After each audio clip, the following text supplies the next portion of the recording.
প্রথম আসছি। প্রথমে এসে আপনার অনুভূতিটা কেমন লাগে? খুবই সুন্দর লাগছে, খুবই ভালো লাগছে। ফ্যামিলির সাথে আসছি, খুবই ভালো লাগছে। কি কি দেখলেন আসার পরে? আসার পরে অনেক ফুল দেখলাম, আর ফুল তো আসলেই সবারই ভালো লাগে। নারী তো বেশি ফুল পছন্দ করে, তো তার জন্য ফুলের বাগানে এসে আমাদের সবারই অনেক ভালো লেগেছে এবং প্রথম আসছি, এরপরে আবার আসার চেষ্টা করব।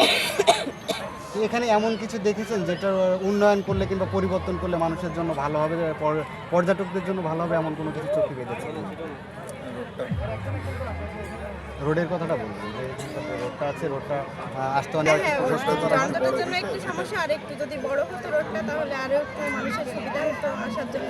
কতটুকু জ্যাম পেয়েছেন আপনি? প্রচুর জ্যাম পেয়েছি। কত কিলো হতে পারে আনুমানিক? মানে প্রথমে গঙ্গালি যেখানে ঢুকছি ওই রাস্তার থেকেই মানে মেন রাস্তায় জ্যাম ছিল। নিরাপত্তাজনিত কোনো সমস্যা আছে কি? না, নতুন বাংলাদেশের কিসের সমস্যা আমার কাছে মনে হয় আমরা